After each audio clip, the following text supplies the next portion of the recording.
मैं आप में से हर एक को बताना चाहता हूं, यीशु मसीह ने जब लोगों की जिंदगियों में चमत्कार किए तो उसने बहुत हद तक लोगों को कहा, जाओ और किसी को न बताओ।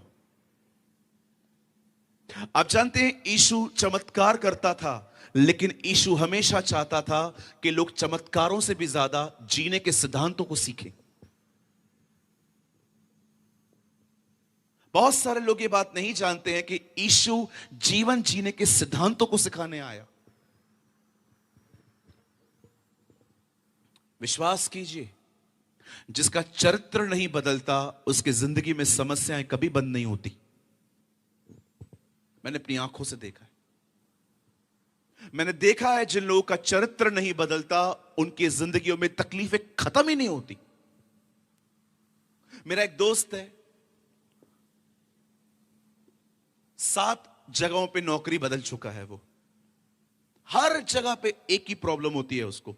वो गुस्से में कुछ ऐसा कर लेता है कि उसे जॉब से निकाला जाता है। 2 महीना पहले वो अपने बॉस को तमाचा मार के आया है। उसका बॉस मेरा दोस्त है। बोलता है, तू उसको कुछ समझाता क्यों नहीं है? मैंने बोला, क्यों, क्या हुआ? बोला, चाटा मार के गया, और क्या करेगा। इतना गुस्सा आता है उसको, इतना गुस्सा आता है, एक्सट्रीम लेवल एंगर। गाली निकालेगा कभी कभी, कभी कभी गुस्से में किसी को मार के आएगा, कभी कभी अपनी मम्मी के ऊपर भी गंदा चिल्लाएगा। आज वो कहां पर भी सेट नहीं हो पा रहा। जिनका चरित्र नहीं बदलता वे कहां सेट नहीं हो पाते। मैं कभी कभी सोचता था, यीशु मसीह हमेशा चरित्र की बातें क्यों करता है? धन्य हैं वे जो दीन हैं, धन्य हैं वे जो नम्र हैं, धन्य हैं वे जो दयालु हैं। क्योंकि परमेश्वर जानता था इंसान की सबसे बड़ी प्रॉब्लम गरीबी और बीमारी नहीं, उसका चरित्र है। मैं आप में से भी हर एक को कहना चाहता हूं, ऐसे लोगों को सुनिए इन दिनों में जो चमत्कारों से अधिक जीवन जीने के सिद्धांतों को आपको सिखाएं। बाइबल कैसे पढ़नी है, प्रार्थना कैसे करनी है, उपवास कैसे करना है, बहनों के साथ व्यवहार कैसे करना है, अगर हम किसी से पैसे ले रहे हैं हमें कैसे उसको टाइम पे देना चाहिए। जीवन जीने के सिद्धांतों को सीखना बहुत जरूरी है। लेकिन हमारा प्रॉब्लम यह है, हम इस चीज में कोई इतनी रूट, और इस हॉल में जो ये थोड़ी सी जगह प्रॉफिट के पीछे नहीं है, वही रियल प्रॉफिट है। आज का प्रॉफिट भी प्रॉफिट के पीछे। मैं सबकी बात नहीं कर रहा हूं। कई सारे प्रॉफिट्स, मैं आपको सच कहता हूं, they are very dangerous profits. कई लोग आएंगे, ब्रदर आपने सबका अच्छा किया है, आपके साथ किसने अच्छा नहीं किया। ये सबकी कहानी है। कोई है ऐसा जिसके साथ ऐसा नहीं हुआ है? मैं एक भाई के साथ सेवा कर रहा था, and you know, he called himself a prophet. उन्होंने एक बार कहा, यहां कोई है जिसको पेट में दर्द है। अब 500 लोग बैठे हैं, एक को नहीं होगा। इधर कोई है?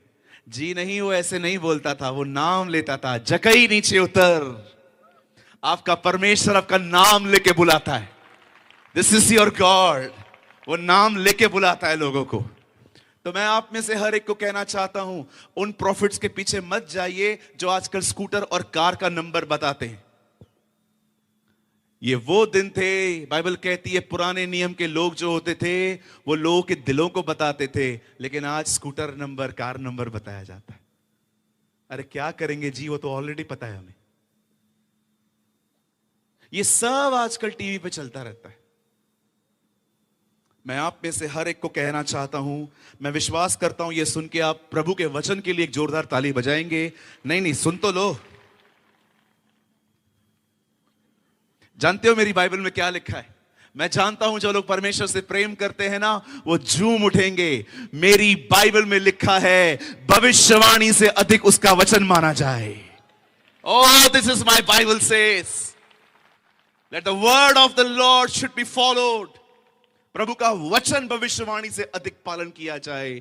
भविष्यवाणियां फेल हो सकती हैं, पर बाइबल कहती है जमीन टल जाएगी, आसमान टल जाएगा, परंतु उसकी वचन की कोई बात ना चाहता हूं। बहुत जल्द वो हमारे बीच में आने वाला है, और यह बहुत जरूरी है कि कलीसिया अब जीवन जीने के सिद्धांतों को समझे, न केवल चमत्कारों का पीछा करे। आज मैं आने वाले सिर्फ 35 से 40 मिनट मैं एक सिद्धांत प्रचार करना चाहता हूं आपके बीच में। और मैं फिर से कहता हूं, मैं किसी भी प्रोफेसी के खिलाफ नहीं हूं, ना ही मैं किसी भविष्यवक्ता के खिलाफ हूं। प्रभु ने हर एक को मसीह में अपनी अपनी बुलाहट दी है, लेकिन मैं आपको बताना चाहता हूं, हर चीज वहां रखिए जहां उसकी जगह है। हालेलुया। क्या आप सब तैयार हैं प्रभु के वचन के लिए? Come on, yes, no, no, yes. आइए मेरे साथ खोलें, open your Bible with me, मत्ती रचित सुसमाचार। मेरे साथ खोलिए द गॉस्पेल ऑफ मैथ्यू। मेरे साथ खोलिए मत्ती रचित सुसमाचार, और हम सब खोलेंगे 27वां अध्याय, चैप्टर 27। और धरती डोल गई और चट्टानें तड़क गई। आमेन। आइए सामने देखिए। आप चाहें तो आप अपनी अपनी बाइबल को ड्रॉप कर सकते हैं अपनी अपनी लैप्स पे, और मैं चाहता हूं आप सब सामने देखें। बाइबल कहती है एक रात यीशु मसीह गिरफ्तार होते हैं। खुदा का पाक कलाम कहता है जिस जगह से वो अरेस्ट हुआ उस जगह का नाम था गत्समनी। जब यीशु गत्समनी से अरेस्ट हुआ और उसे उस रात पकड़ के जब ले गए, वो लगातार उसे मारते रहे। उन्होंने उसे इतना मारा था कि वो अपनी लकड़ी नहीं उठा पा रहा था। आप पढ़ सकते हैं, खुदा के पाक कलाम में लिखा है उसकी क्रूस को उठाने के लिए एक व्यक्ति आया था जिसका नाम था शिमोन कुरेनी, इन इंग्लिश साइमन कुरेनी। जब यीशु उस लकड़ी को उठा रहे थे, तो परमेश्वर का वचन कहता है उसे वो मारते मारते एक ऐसी जगह पे ले गए जहां पर, जिस जगह का नाम था खोपड़ी। और लास्ट में बाइबल कहती है कि यीशु ने परमेश्वर को पुकारना वहां पर शुरू किया, एली एली लमा शबक्तनी। खुदा के पाक कलाम में लिखा है जैसे यीशु ने अपना जीवन दिया, जैसे यीशु ने अपने प्राण छोड़ दिए, इस अर्थ पे, इस पृथ्वी पर उसके मरने के बाद जो पहला काम हुआ वो है एक मंदिर का पर्दा फटा।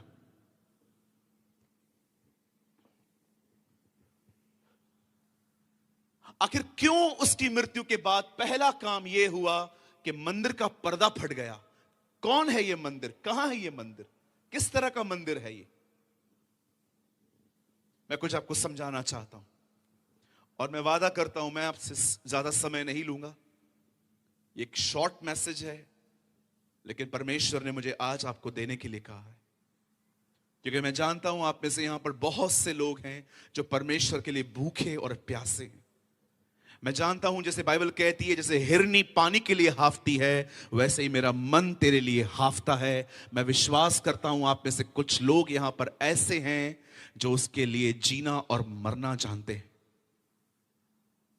You know the Bible says, खुदा का पाक कलाम कहता है कि जब परमेश्वर ने, प्रभु यीशु मसीह ने अपना जीवन क्रूस पे दिया, उसके बाद लिखा है एक मंदिर था वहां पर जिसका पर्दा फट गया। और बाइबल ये भी कहती है ये जो पर्दा है ये ऊपर से नीचे तक फटा है। बाइबल ये नहीं कहती है नीचे से ऊपर तक गया है।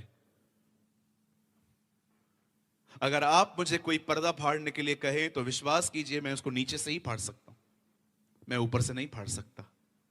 लेकिन ये एवरीथिंग अ यूनिवर्स, परमेश्वर ने सब कुछ बनाया।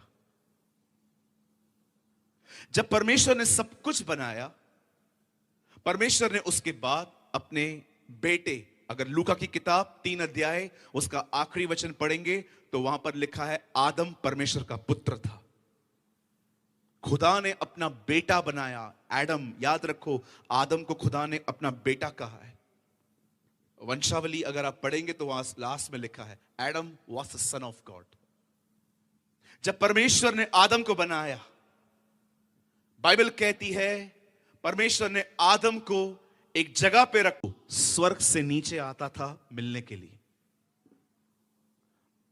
अगर आपको यह बात नहीं पता है कि अदन की वाटिका कहां थी, तो मैं आपको उसकी लोकेशन भी बता देता हूं। हिस्टोरिकल बुक्स बताते हैं अदन की वाटिका मिडिल ईस्ट में थी, एक ऐसी जगह जिसका नाम है आज Iraq. It's very near to Baghdad.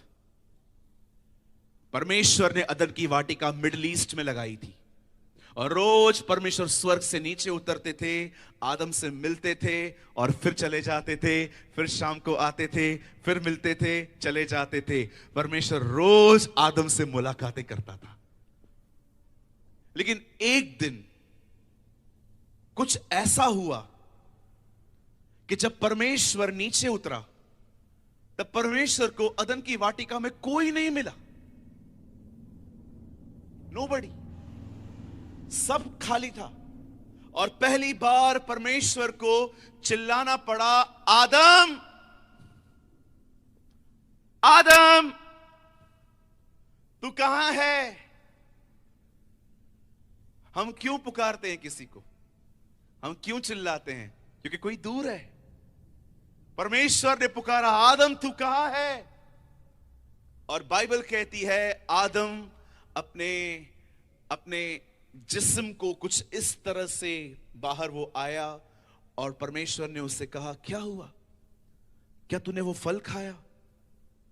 उसने कहा, नहीं खुदा, जो पत्नी आपने दी थी, मैंने मांगी नहीं थी, हाँ, आपने दी थी, उसने मुझे फल खिलाया। फिर परमेश्वर ने हवा को बुलाया, आपने ऐसा किया? मुझे सांप ने कहा।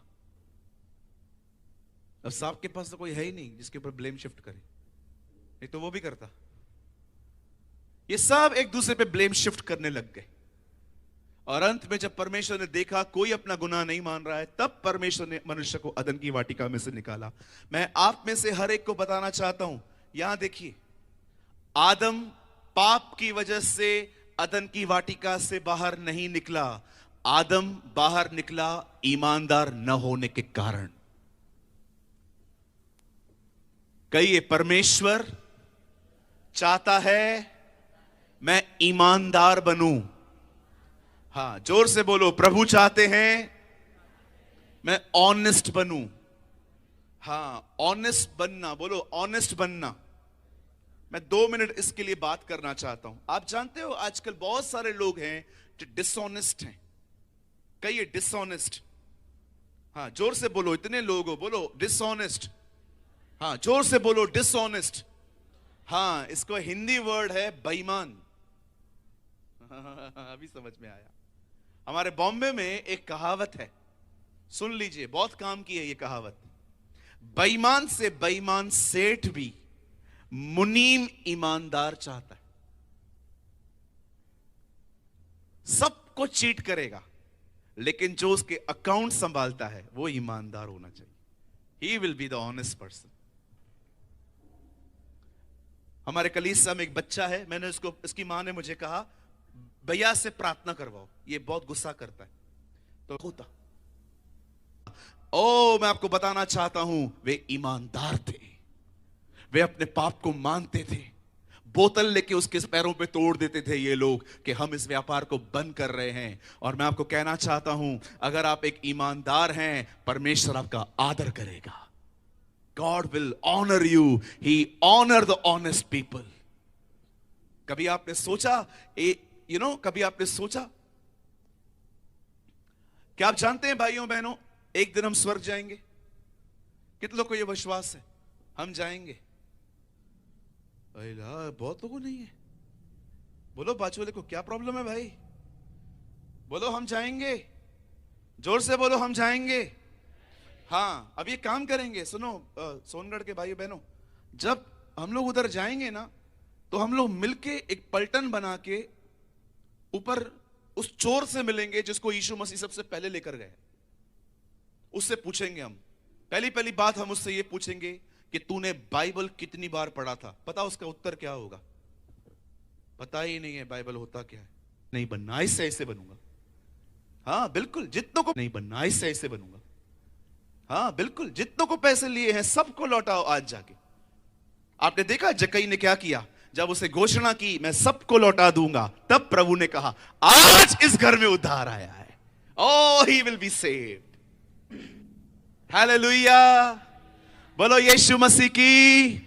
आप जानते हो जब परमेश्वर अदन की वाटिका में आता है सब गायब थे, न आदम न हवा। और जब प्रभु उनसे मिलते हैं, पूछते हैं क्या किया भाई आपने? ओ प्रभु हमने तो कुछ भी नहीं किया, जो करवाया इन लोगों ने करवाया। ओ गॉड हेट डिसऑनेस्ट नेचर। और जब परमेश्वर ने जब ये देखा कि ये डिसऑनेस्ट है, तब परमेश्वर ने उन्हें अपनी उपस्थिति से निकाल दिया। अब बड़े ध्यान से सुनिए, मैसेज अब स्टार्ट हो रहा है। परमेश्वर आदम से रोज मिलने अर्थ पे आता था, लेकिन अब इंसान पाप कर चुका है। Now he is not in the presence of God. अब वो खुदा के साथ नहीं है। और परमेश्वर एक दिन फिर से मनुष्य से मिलने की योजना बनाता है। ओ वो फिर से, बाइबल कहती है वो योजना बनाता है कि मैं उनसे मिलूंगा। और परमेश्वर इस बार पकड़ता है अब्राहम को। और जब परमेश्वर अब्राहम से बात करता है तो परमेश्वर अब्राहम को बताता है तेरे द्वारा बहुत सारी जातियां आएंगी, और उसी जाति में से बाइबल कहती है उसी के वंश में से एक व्यक्ति आता है जिसका नाम था मूसा। और परमेश्वर मूसा को कहता है एक काम कर, एक मंदिर बना। उस मंदिर के 3 खंड बना, बाहरी आंगन, पवित्र स्थान, महापवित्र स्थान। बाहरी आंगन में प्रजा बैठती थी, बीच वाले आंगन में याजक बैठते थे, और महापवित्र स्थान में महायाजक साल में एक बार जाता था और वहां पर परमेश्वर रहता था। लेकिन मैं आपको बताना चाहता हूं, उस जगह पे जाने से पहले वहां एक कर्टन था, वहां पर एक पर्दा था। कोई भी ऐसे यहां वहां नहीं जा सकता था। आप जानते हैं अदन की वाटिका में परमेश्वर और मनुष्य के बीच में कोई कर्टन नहीं था। लेकिन पाप हो जाने के बाद मैं आप में से हर एक को बताना चाहता हूं, खुदा और उसके लोगों के बीच में एक कर्टन आ गया। ये पाप की वजह से हुआ, क्योंकि परमेश्वर पवित्र है, हम पापी हैं। वो ज्योति है, हम अंधेरे में जिंदगी जीते हैं। हमारा कोई मेल मिलाप नहीं था, और वो और हम अलग हो गए, डिविजन्स आ गए। और परमेश्वर मनुष्य से अब पर्दे के भीतर मिलता था। आप जानते हो मूसा के तंबू को हिंदी में क्या कहा जाता है? मिलाप वाला तंबू। इसका नाम मिलाप वाला क्यों रखा गया? क्योंकि परमेश्वर लोगों से मिलना चाहता था, इसीलिए इसका नाम रखा गया मिलाप वाला तंबू। कि जो कोई खुदा से मिलना चाहता है वो इस मंदिर में आए, के अंदर बुलाया है।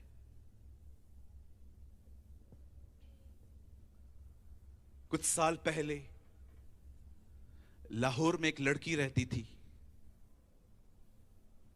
वो अपाहिज थी, चल नहीं पाती थी वो। और जब यीशु उससे मिला, वो चलने लगी, और उस बहन ने एक किताब लिखी जिसका नाम था पर्दा फट गया। वो जानती थी कि ये पर्दा क्या है। आप जानते हैं उस पर्दे के पीछे क्या है? उस पर्दे के पीछे परमेश्वर की उपस्थिति है। उस पर्दे के पीछे खुदा की हुजूरी है।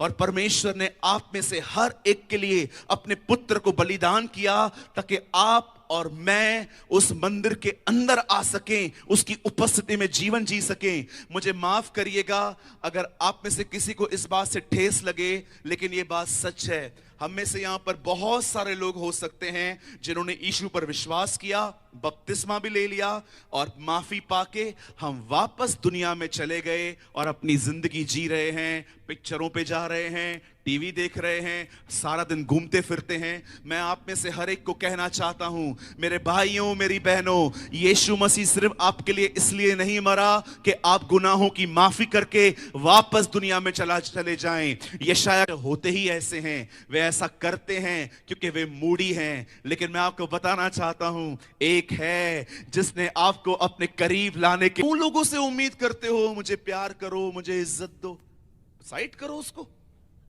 मैंने बहुतों को देखा है, बड़ा मूड ऑफ करके चर्च में आते हैं, कभी कभी आएंगे और चर्च में आके ऐसे बैठेंगे।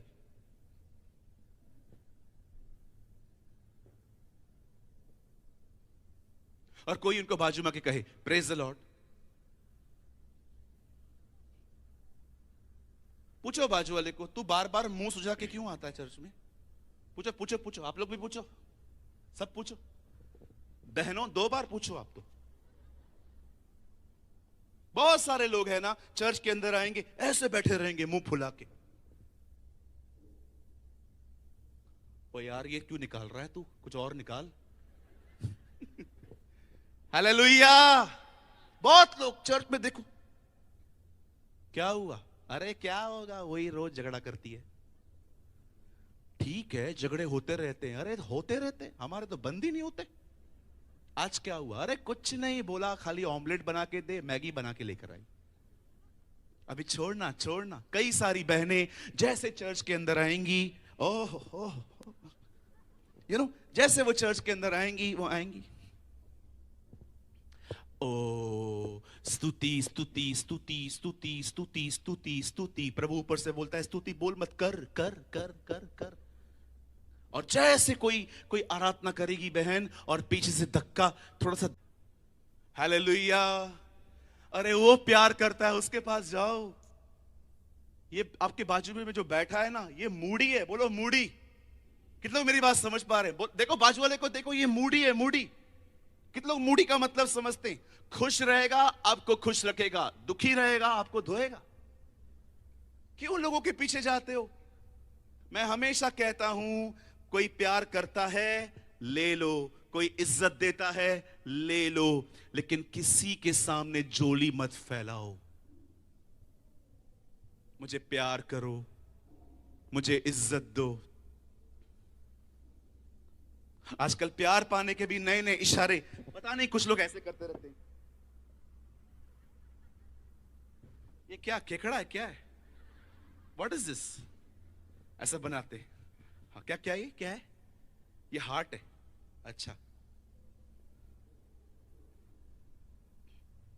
एक कवाली ने एक बहुत अच्छी कवाली गाई, एक कवाल ने, कभी आपने सुनी है? तुम दिल न देना उसे जो दिल को बर्बाद करे, तुम दिल देना उसे जो उसे आबाद करे। मसीह के ख्यालों में हरदम दिल है दीवाना मेरा, किसी को खबर भी नहीं तू ही सहारा मेरा। यू नो,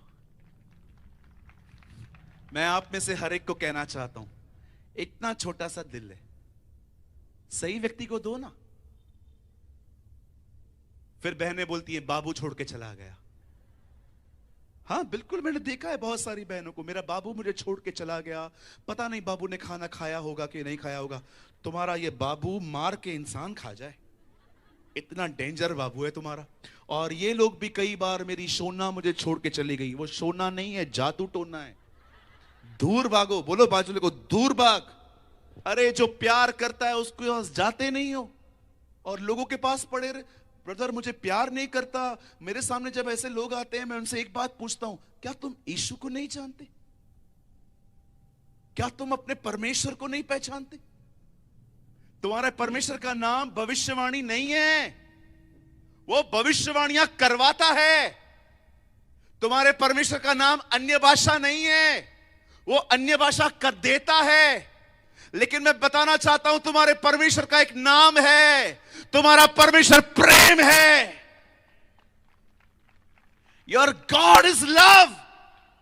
और अगर आप में से किसी को यह देखना है कि उसका प्रेम कहां है, मैं आपको बताना चाहता हूं, 2024 साल पहले उसने अपना पुत्र पुत्र हमारे लिए भेजा, वो हमारे लिए मारा गया, हमारे लिए गाड़ा गया, हमारे लिए जी उठा। अगर आप में से कोई भी ऐसा है जिसको ऐसा लगता है कोई मुझसे प्यार नहीं करता, तो मैं आपको कहना चाहता हूं, उस सलीब की तरफ देखिए, आपके लिए कौन मरा है। He loves you।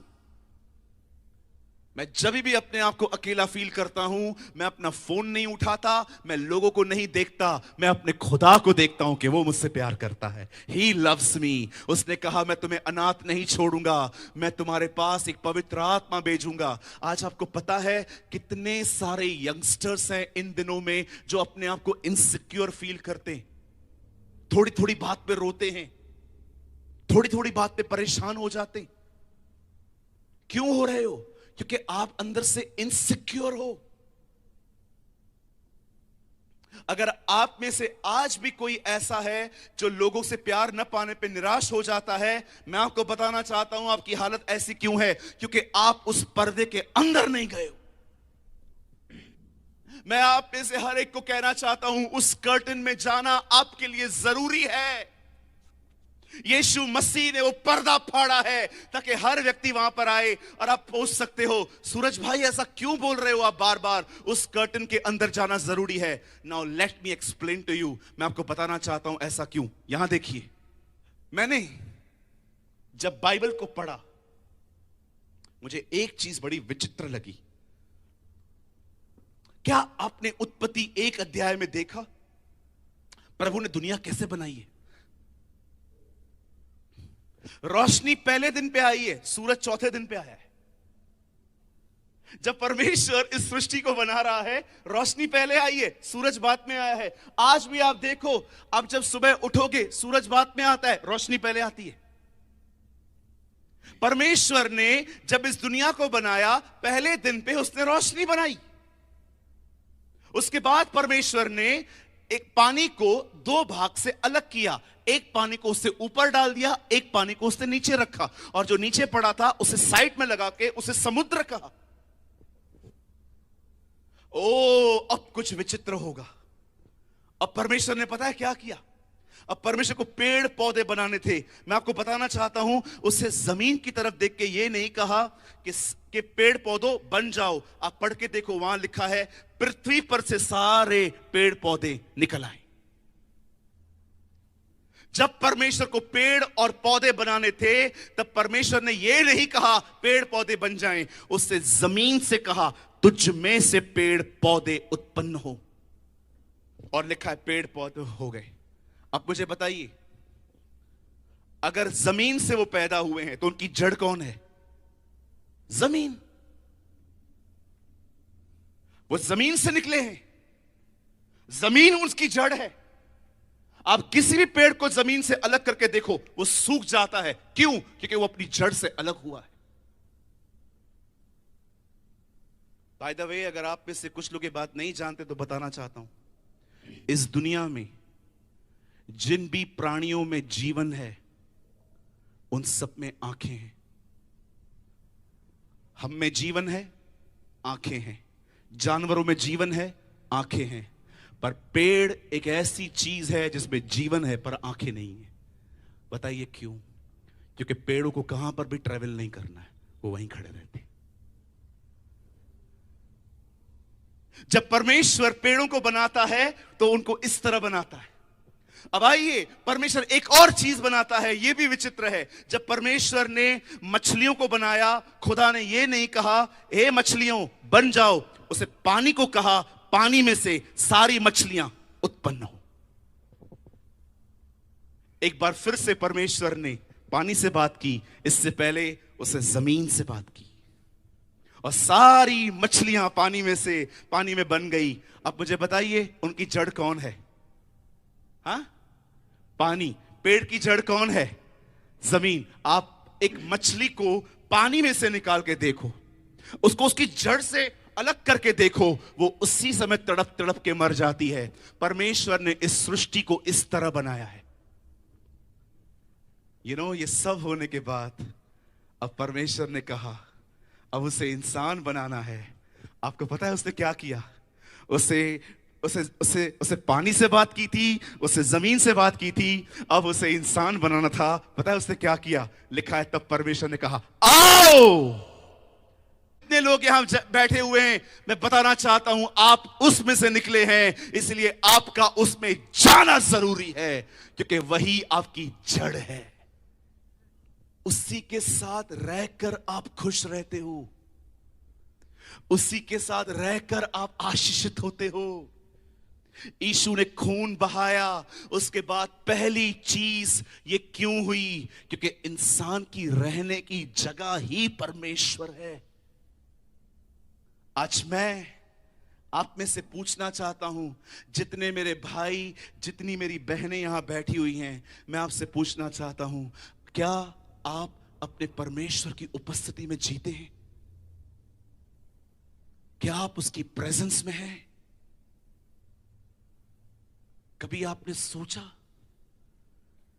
जब नोआमी ने इज़राइल छोड़ी, उस जगह को उसने छोड़ा जो जगह परमेश्वर ने उन्हें दी थी, और वो जाके मोआब में रहने लगी। पहले पति चला गया, फिर दोनों बेटे चले गए, कंगाल हो गई वो। अब चर्च जाके गीत गाते हैं, वचन को सुनते हैं, प्रार्थना करते हैं। पर मैं आपको बताना चाहता हूं, चर्च एक्चुअली इसीलिए है ताकि लोग चर्च के द्वारा मसीह में आ सके, उसकी उपस्थिति में आ सके। इसे इंग्लिश में कहते हैं प्रेजेंस ऑफ गॉड। जानते हो उसका इजी मीनिंग क्या है? प्रेजेंट बिफोर गॉड, परमेश्वर के सामने जीना, a present before God life. आप उसके सामने जिंदगी जीते। आज मैं सबसे पूछना चाहता हूं, क्या आप उसमें बने हुए हैं?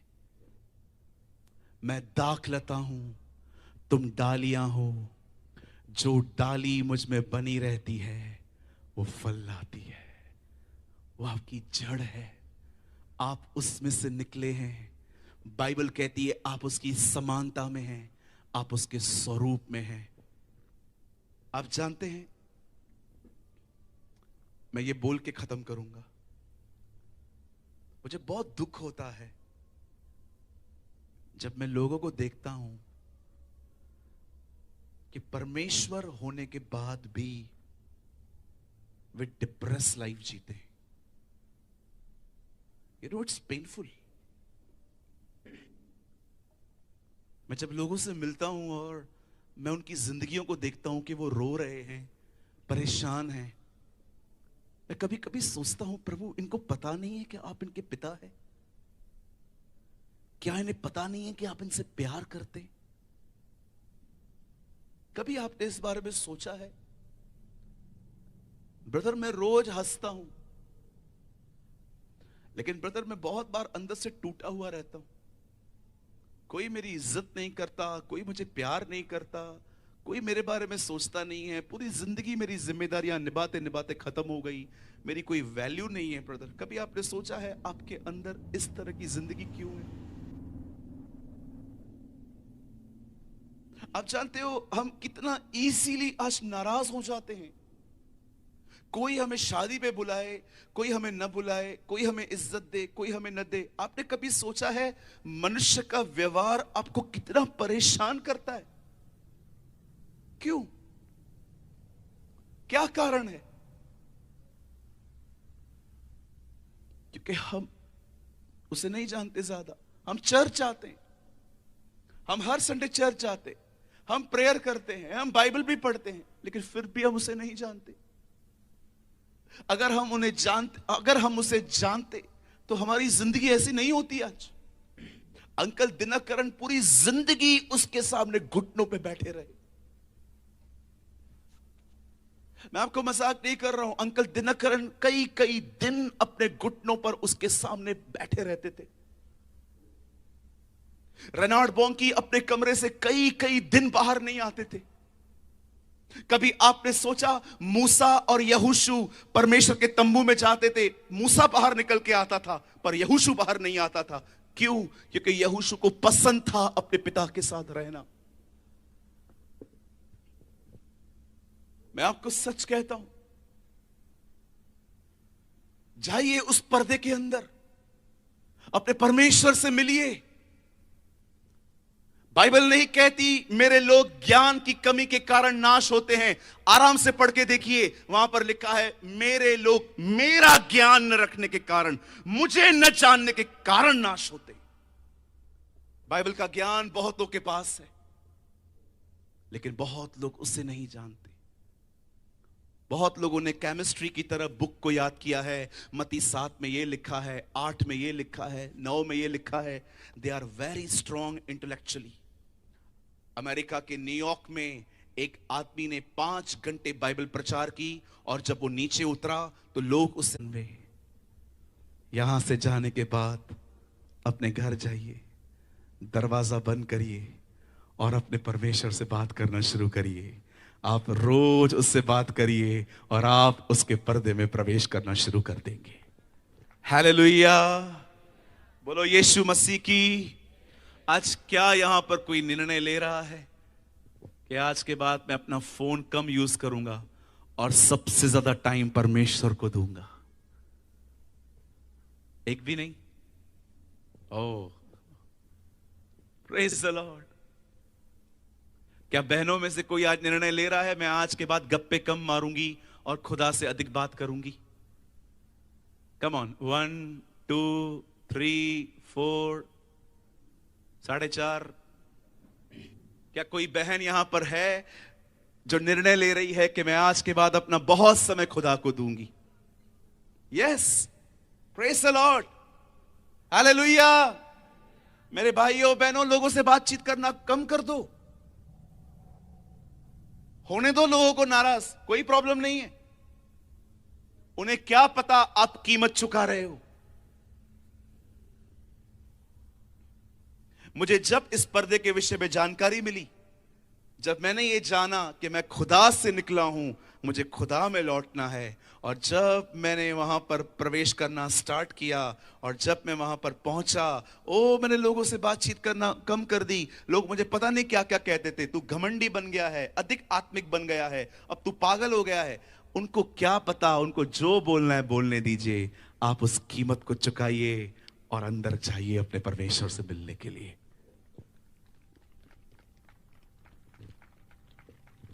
आज यस्टरडे नाइट हमने उन लोगों को अल्टर दिया था जो लोग डिप्रेशन में थे। आज मैं उन लोगों को कॉल दूंगा जो आने वाले दिनों में उस मंदिर में अंदर प्रवेश करना चाहते हैं। आइए अपने स्थानों पे खड़े हो जाइए।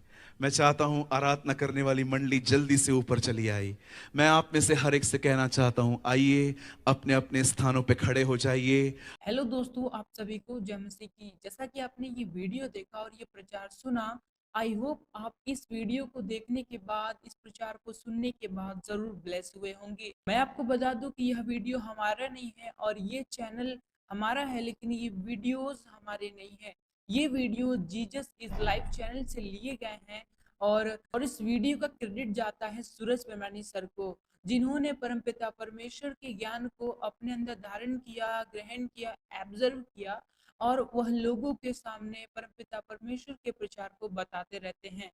काफी सारे लोग मुझे इस वीडियोस में या फिर मेरे चैनल पर कमेंट करते रहते हैं कि आप ये वीडियोस क्यों अपलोड करते हो, ये वीडियो तो आपका नहीं है, फिर आप ये वीडियो अपलोड क्यों करते हो। इसका जवाब मैं हर एक वीडियो में देता हूँ और मैं इस वीडियो में भी दे रहा हूँ कि मैं सूरज कुमार सर की वीडियोस को क्यों अपने चैनल पे अपलोड करता हूँ। उससे पहले मैं एक बात आपके साथ शेयर कर दूं जो परमपिता परमेश्वर का वचन कहता है। परमपिता परमेश्वर का वचन कहता है कि कोई भी व्यक्ति पवित्र आत्मा के सामर्थ्य के बिना परमपिता परमेश्वर को के वचनों को समझ नहीं सकता और परमपिता परमेश्वर के वचनों को लोगों के सामने प्रेजेंट नहीं कर सकता। और इसी में आपका जवाब है। आपका ये जो प्रश्न है कि आप सूरज परमेश्वर की वीडियोस को अपने चैनल पे क्यों अपलोड करते हो, उसका जवाब आपको इसी वचन में मिल जाएगा जो मैंने अभी कहा कि परमपिता परमेश्वर के सामर्थ्य के बगैर परमपिता परमेश्वर का प्रचार बिल्कुल नहीं हो सकता।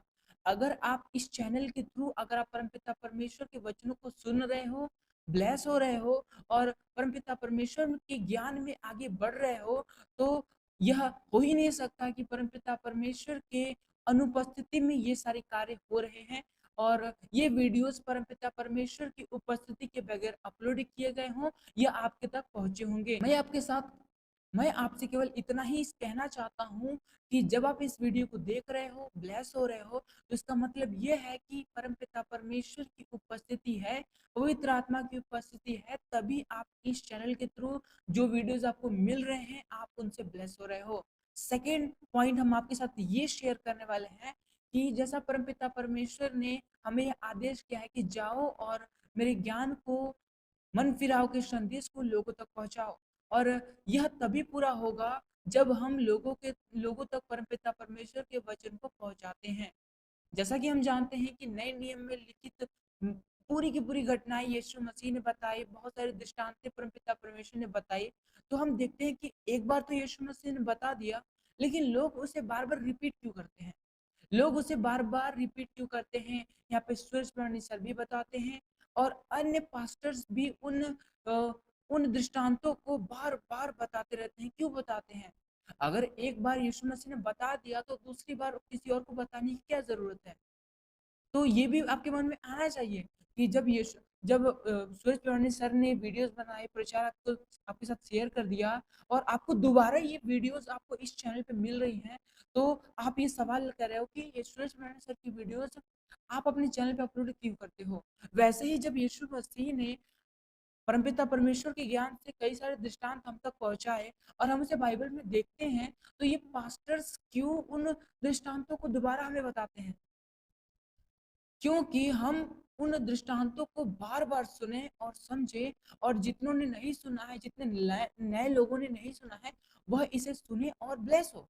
वैसे ही इस चैनल पे भी मान लीजिए आपने ये वीडियोस देखे हैं, सूरज प्रमाणी सर को आप जानते हो, लेकिन अगर 100 में से 10 लोग अगर सूरज प्रमाणी सर को भी नहीं जानते, लेकिन फिर भी परमपिता परमेश्वर के ज्ञान के लिए उन्होंने इस वीडियो पे क्लिक किया, देखा और ज्ञान पाया, तो क्या ये गलत है? मैं आपसे पूछना चाहता हूँ क्या ये गलत है? आप तो बहुत ईज़िली कमेंट कर देते हो कि आप दूसरे की वीडियोज़ कॉपी करते हो, ये करते हो, वो करते हो। लेकिन क्या आपने सोचा है कि आप देख रहे हो, आप जानती हो कि हाँ, ये किसकी वीडियो है।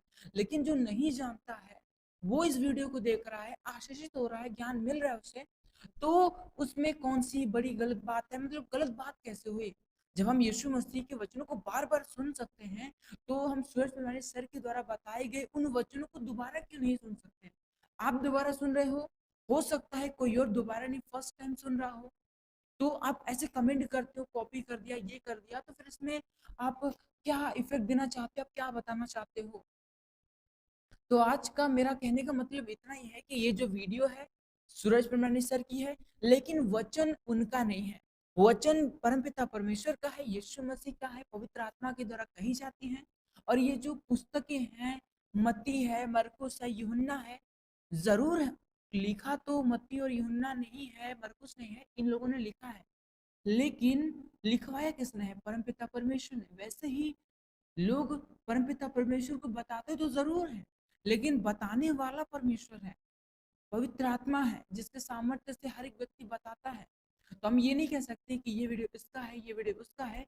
ये सारी वीडियो पवित्र आत्मा की है क्योंकि जो शब्द हैं पवित्र आत्मा के हैं। आई होप आपने इस वीडियो को देखा, समझा, जाना और आपने काफ़ी सारी चीज़ें सीखी होंगी। तो आज की वीडियो को हम यहीं तक रखते हैं। आई होप आपने समझा होगा। मिलते हैं नेक्स्ट वीडियो में। आप हमारे चैनल पे जाकर काफ़ी सारी वीडियोज़ देख सकते हो और ज्ञान ले सकते हो। जैसा कि आपके साथ भी मैंने शेयर किया कि आप काफ़ी सारी वीडियोज़ देखो और उनसे ज्ञान लो। आपको इससे मतलब नहीं होना चाहिए कि वीडियो किसकी है, कहाँ देखने को मिल रही है। बस इससे मतलब होना चाहिए वचन किसका है, परमपिता परमेश्वर का वचन है, उसे समझो, उसे जानो और उसे ग्रहण करो, एक्सेप्ट करो। आज की वीडियो में यहीं तक रखते हैं। मिलते हैं नेक्स्ट वीडियो में। आप सभी को जय मसीह की।